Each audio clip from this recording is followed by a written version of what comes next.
Okay, so this is going to be an interesting conversation, which I did not think I was going to have today. Today we're actually going to talk about. I'm going to call them tech bros, but they're not really tech bros. They are like future African leaders. I'm saying that and I'm not being funny. I will provide quite a lot of context here, but I tried to pick. There's way more people in this cluster, but I had to start the conversation somewhere. So we're going to talk about Everett, Tope, Ruben, and Ime.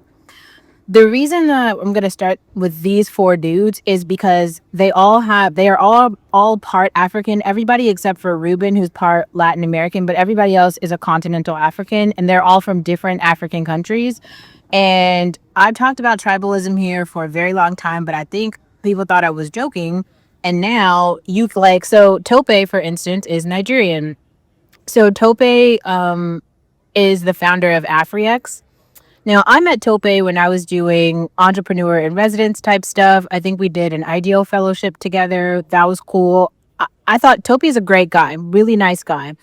I was not working with him when he went through Y Combinator, but my friend Jamila did join his team.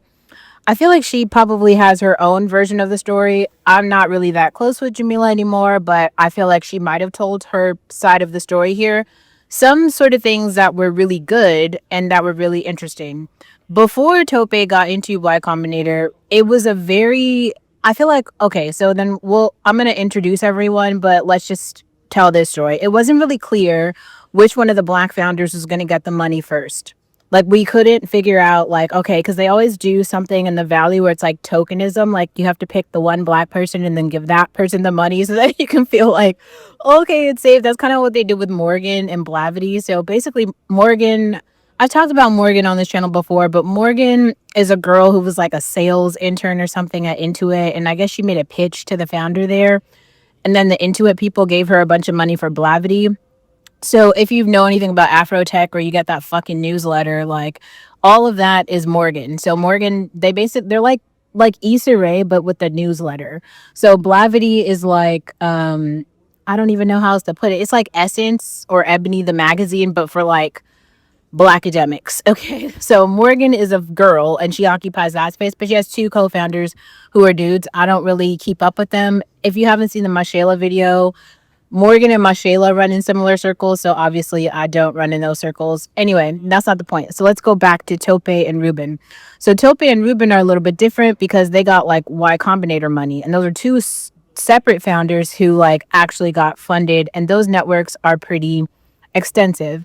I've talked about Sam on this channel before, but basically Sam, before he went to OpenAI, was like the founder or he was like one of the Y Combinator CEOs. We can call him that.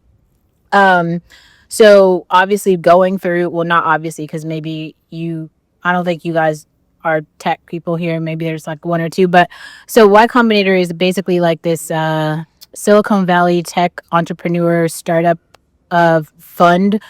And if your startup is good and you pitch to them, they will give you seed money. So like to start the company. And then you also get to like float around to different like investors. It just kind of like gives you prestige basically in terms of like if your startup is credentialed. I talked about this multiple times here though. There's like the Stanford stamp, like which is another reason I will talk about Nora later. But the Stanford crew, obviously, we've talked about the Black academics, Issa Rae and Jadena, but the Stanford crew rolls deep. So the interesting thing about Tope and Ruben is they are not Stanford people, but they still ended up getting funded. So even though now they're like affiliate Black academics, right?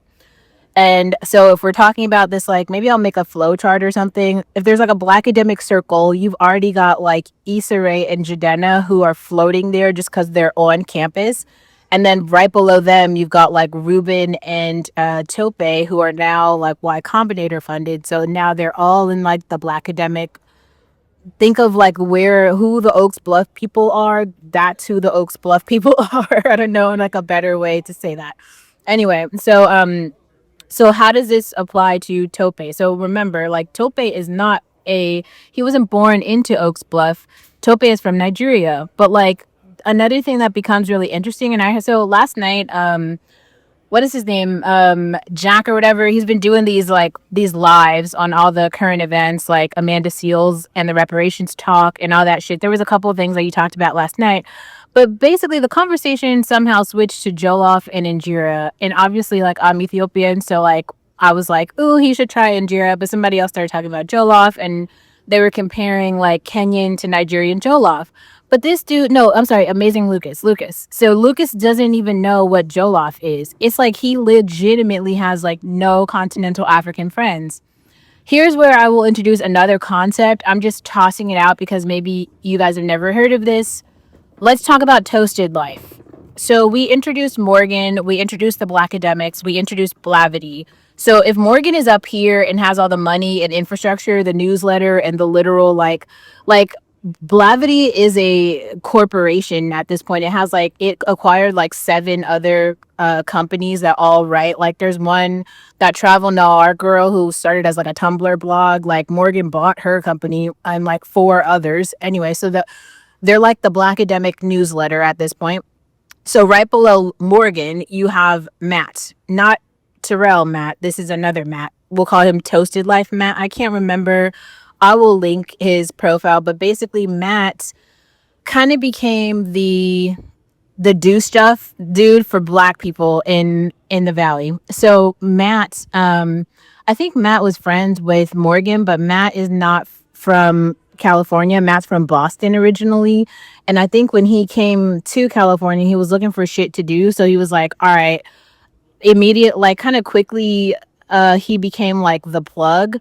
So I've talked about this. If you've been here for long enough, maybe I'll even have to go back and figure out where I did this. But we had this thing when I was interning where we would try to figure out how to get the most free lunches for a summer. So what we would do is just hit up the group. We have like a group chat, and so all the black software engineers basically in the group chat would be like, yo, we're doing lunch today at Google, or we're doing it at Intel, or we're doing it at Twitter, whatever, wherever, whoever's providing the lunch. So if somebody in your group is working there, then basically the whole group can go to that campus and get the free lunch for the day. So that's how kind of we started to do it. But obviously you do that enough and you'll be able to meet people at every company. So it was like Dropbox and then SurveyMonkey and then Intel and then Intuit and then Facebook and then just every company, right? So obviously Matt was doing that too, but I didn't know Matt at that time because I was simply an intern. But Matt knew Morgan, and Morgan and the Black Academics and that fucking newsletter. Like, I know I'm talking about Blavity like it's small. Blavity is not small. Blavity is like a big ass deal. Like, Afrotech is a whole conference that is in like 7 states. When I was in Nashville, Blavity bought out the conference center in Nashville. That's how I knew shit was getting serious. And I was like, oh my God, the Black Academics are everywhere. Like, they're literally everywhere. Morgan is everywhere. Morgan is probably watching this video. Don't come for me, Morgan. I come in peace. Anyway, no, but okay, so basically Matt starts Toasted Life. And what Toasted Life is this like master calendar of all the events for basically blacks in tech and otherwise. And so it was kind of like Blavity's social event calendar. And the cool thing that they were able to use like company funds basically to start up these events. So they would get a company to sponsor. So if you go watch the my Shayla video, like Shayla was in fashion, right? But obviously I was in tech, but I would drag her along to some of these events because like I had to have somebody there who was decent. And like they would rent out spaces. So like maybe they'll rent out like a conference room at Facebook, or they'll rent out like a conference room or something at Google. And the companies are happy to do this. So like you don't have to pay for it to host these events because it's like, oh, this is really cool. We're like participating in the community or whatever. So Matt doing that for like a year actually became known in the community. So this was like, it started kind of, I think, in San Francisco, and then it went out to Oakland, and now he's in like 4 cities. Like he's got events in New York, he's got events in Boston, he's got events in San Francisco. So that's Matt, and that's Toasted Life. And it also just branched out because now it's like the social circle for Black academics. Like, so I posted this, I posted something, it was called, I titled it The Wakanda Party, but it was insane because it was one of Matt's Toasted Life events in Oakland. And the thing that happened is it was like summertime. It was extra lit, but the tribalism was on fleek because I showed up and then I saw Tope there, right? And obviously I know Tope, but Tope is Nigerian. I'm Ethiopian. There were legitimately circles of every tribe in every country represented at Matt's Toasted Life event. And you just kind of like knew because like it was already the people that you already knew. This is the reason why I chose these four guys because they're all from different circles, different social networks, and different countries. Okay, so then let's talk about Everett for a second. So that's kind of Tope. There's a lot more to say about Tope though, because Tope and AfriX, they're basically like PayPal but for Africa. So um AfriX is basically like this wire transfer. It's a money transfer platform where you can like send digital currency for either free or like a very low fee. And they got Y Combinator money. And now, like, if you saw what I posted, I think Tove said in his bio now, it just says like millionaire on paper. What the I will say like Tope is a capitalist, like a super capitalist. Tope is also a Naija boy. If you know anything about the history of WizKid, I would say all things that have been noted there apply. So we'll move on. Let's talk about Ime. So Ime is not Tope because Ime didn't start a company, but if Issa Rae is a pedigree princess, Ime is like the pedigree prince. So Ime is Mark Zuckerberg's right hand man. I don't know how to explain it, but every time that there's like a decision being made, Ime is like the dude he goes to be like, should we do this? How do we do? So Ime is the head of, I don't know if he's still on partnerships, but he was for a while. But now all the shit changed, right? With like the company name and blah blah blah blah blah. But Ime is like a legitimate pedigree prince. I think it was like he's like Harvard, MIT, something else, and like a whole like his background, his pedigree is like Issa Rae esque, right? It's very much so like pedigree prince. And then obviously, so everyone from all of those networks, like the MBA program, the Stanford network, all of those people know each other. And what I'm saying, I'm just saying that because like the Black academic circle is small. And so the same way I've already described the pedigree princess, Ime is like the pedigree prince. So he's like the male version of Issa Rae, but they have different networks because obviously like Issa Rae is into media. She's got the Netflix deal, the HBO deal. Ime is more into like tech infrastructure, pipelines, and community. But he has very strong ties to Africa, obviously, because he's a continental African. And so what I'm saying, I don't know Ime's goals. I don't understand. What I do know is that Mark Zuckerberg just bought like 17 properties in Palo Alto to build a community neighborhood. And I guarantee you that eBay is going to live there. I could tell you that. And I think it's probably like useful to know that. I don't know. I don't think you should do anything with that information besides the fact just know that if you're wondering who's like shoulder tapped in, it's email and you should just know that that is a thing. So we'll table that and we're going to move on to Everest. Everest is a little bit different because I think one of Everest's parents is a continental African. I'm not sure. I'm guessing Kenyan because of the way he looks. But then one of his parents, I believe, is Black American. I'm not sure about this because I didn't do too much fact checking. Now, I actually didn't know very much about Everest, but Everest somehow found my first Instagram account. And this is this is like when I was like super fresh fish. Like I hadn't even done anything yet. So I was like, oh, this guy seems interesting. I was thinking he was related to Taj in some way or connected to Taj or friends with Taj in some way. I don't know. I cannot confirm this. This is my personal assumption. I could be wrong though, but I think it's somehow in the Taj network, right? Because he was in LA. But this guy, I think he's a founder of like a couple different tech companies. Like I'm gonna actually look this up because like even looking at his profile now, I wasn't even searching for him, and I got an Forbes. It was like a Forbes recommended article that came up about this guy. Um, wait, ever TE. Let me see if I can find it. Oh yeah, okay. So he's the CEO of Kickstarter. which is like there's some partnership with Tubi. I don't know. Go look this up for yourself. Anyway, but he's got like 6 other companies that he follows. Now, I don't know. I got to tell you, like, I stay, if you're not doing data shit, I probably don't know who you are. But, like, even searching this profile very quickly, he's given a commencement speech this year twice. Like, he's like, oh, we will talk about, oh my God, BEVEL, but we'll save BEVEL. We're going to save BEVEL because I'm going to have a conversation about Atlanta Men.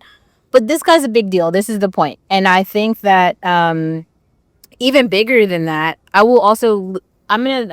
think I'm not sure about this because like also I don't run in VC circles, so like I don't care really about what's happening with Y Combinator stuff. So Tope obviously cared, and Jamila and Tope went through Y Combinator. So I mean, I was very close with Jamila, so you know I know what that was like just because she told me. But I don't care anyway.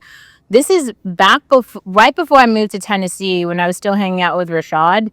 We were hanging out in the city, and I guess one of his friends was at some other event basically. And I don't even remember this guy's name, which is so awful, and maybe that does say more about me, but one of the black VCs, and there's not many, so if you know this guy's name, just tag it in the description or in the comment or whatever. But that black VC had just raised like $10 million or something, so he rented out a bar in the city, and then we were basically just having like a little dinner chat thing or whatever. But I didn't know this guy because I don't follow black VCs. I don't know. Anyway, so I just thought it was a regular event, and I just ended up like, I'm just making the rounds talking to everyone there, and I ended up talking to him. I didn't realize it was like his party. Turns out the whole time this dude is like completely married with like a whole ass kid. Like, I will tell this story on a whole other. I feel like I actually told this story before. Not the point though. The point is, I think that this guy and what is happening here? I feel like this guy and Everett are probably friends. That's what I would assume. It would seem like they would run in the same circles. Now, the last person I want to talk about is almost the scariest, and this is the PSA. So let's talk about Ruben for a second. Now, okay, when I first, actually, I've talked about this girl before. So, when I was pretty new to a lot of stuff, but I cared about equity, I would always go to talks that were about equity, right? And I heard a talk by this girl, Idalin Bobe. Talked about her before. Her story is very, very interesting. Like, you should look up her story. It's fucking interesting. Long story short, this is Ruben's ex-girlfriend. I didn't know that at the time.